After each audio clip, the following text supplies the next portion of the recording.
अस्सलाम वालेकुम वरहमतुल्लाहि वबरकात औज़ुबिल्लाहि मिनश शैतानिर रजीम बिस्मिल्लाहिर रहमानिर रहीम। ప్రవక్త ముహమ్మద్ సల్లల్లాహు అలైహి వసల్లం గారు ఆరోగ్య రక్షణ కోసం ఒక 4 విషయాలు చెప్పారు. ఇది చాలా పెద్ద హదీస్, కానీ చిన్నగా దీనిని చెప్పుకుంటే కనుక మన యొక్క ముందుగా నేను శాపగ్రస్తుడైన సైతాను బారి నుంచి సృష్టికర్త అయిన అల్లాహ్ యొక్క రక్షణని, అల్లాహ్ యొక్క సహాయాన్ని రక్షణ వేడుకుంటూ ఉన్నాను. ఆమీన్. అల్లాహ్ ప్రవక్త ముహమ్మద్ సల్లల్లాహు అలైహి వసల్లం గారి పైన శాంతి సేవకులు కురిపించండి వల్ల ఆమీన్. ప్రవక్త ముహమ్మద్ సల్లల్లాహు అలైహి వసల్లం గారు ఏం చెప్పారంటే, మీ యొక్క వంట పాత్రలు ఏవైతే ఉన్నాయో వాటిని మూసివేయండి, మరియు మీ యొక్క నీటి కడవలు, కుండలు, బిందెలు, కుళాయిలు ఏవైనా ఉంటే వాటిని కూడా మూసివేయండి, మూసి ఉంచండి. మరియు మీ యొక్క ఇంటి తలుపులని మూసి ఉంచండి, ఇంటి తలుపులని మూసి ఉంచండి. మరియు రాత్రిపూట అయినా పగలైనా మీ యొక్క పని లేకపోతే కనుక దీపాలను ఆర్పివేయండి అని చెప్పడం జరిగింది. ఈ యొక్క హదీస్ ముస్లిం హదీస్ గ్రంథంలో నుంచి తీసుకోవడం జరిగింది. మరి ఇది ఒక పెద్ద హదీస్. కాకపోతే ఇక్కడ చెప్పే విషయం ఏమిటి అంటే, మొదటి నియమం వంట పాత్రల్ని మూసి ఉంచటం. ఇలా చేయటం వల్ల సైతాన్ వంట పాత్రల్ని తెరిచే అవకాశం ఉండదు. మరియు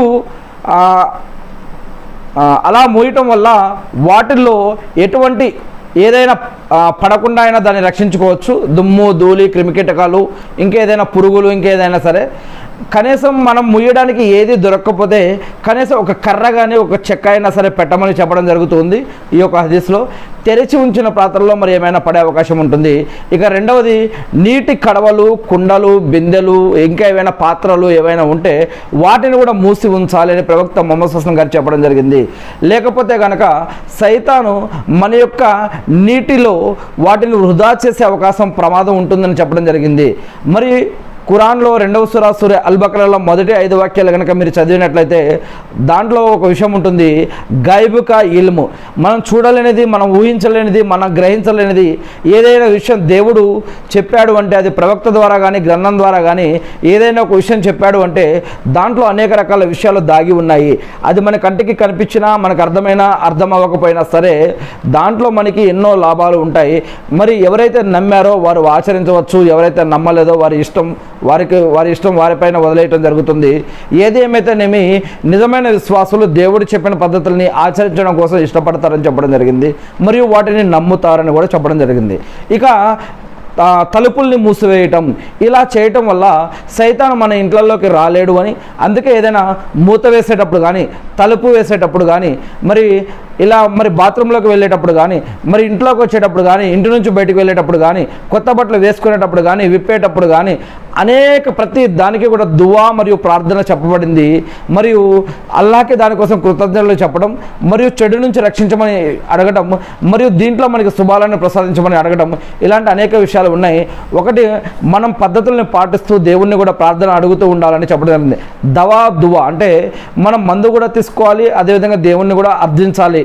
అదేవిధంగా దేవుడు మనకి చెప్పిన పద్ధతుల్ని మనం పాటిస్తూ, ఆ పద్ధతుల ప్రకారం పాటిస్తూ, మరియు మనం దేవుణ్ణి కూడా గుర్తుపెట్టుకొని ఆయన చెప్పిన పద్ధతుల్లో జీవించడం కోసం, జీవన పద్ధతులు ఏదైతే దేవుడు తెలిపాడో వాటి ప్రకారం జీవించడం కోసం ప్రయత్నించాలి. మరి తలుపుల్ని మూసివేయటం, ఇలా చేయటం వల్ల సైతాన్ మన ఇళ్లలోకి ప్రవేశించే అవకాశం ఉండదు. ఇలా చేయకపోతే సైతాన్ తెరిచి ఉంచిన ఇళ్లలోకి దూరి ఎన్నో చెడులు వ్యాపించే అవకాశం ఉంటుందని చెప్పడం జరుగుతుంది.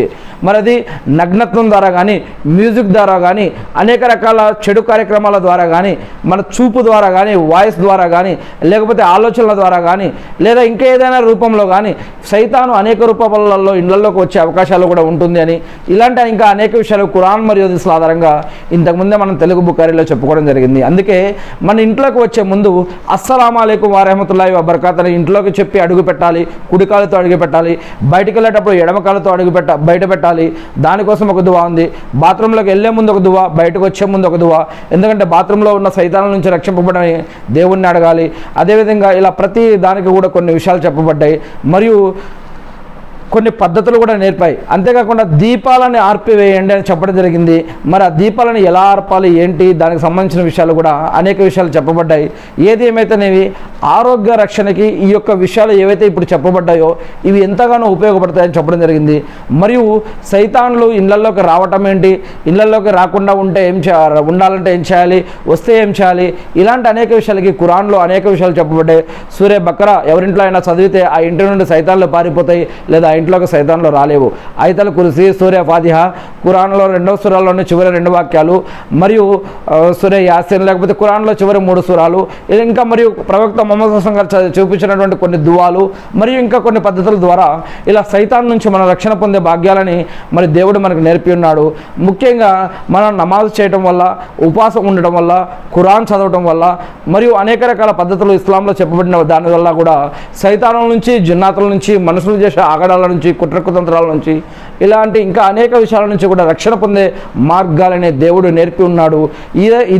ఇలాంటి అనేక మార్గాలు, అనేక విషయాలని మరి అల్లాహ్ సుబ్హానహు వ తఆలా ప్రవక్త ద్వారాను మరియు గ్రంథాల ద్వారాను మనకి నేర్పి ఉన్నారు. ఏది ఏమైతే నేను సృష్టికర్త అయిన అల్లాహ్ని ప్రార్థిస్తూ ఉన్నాను.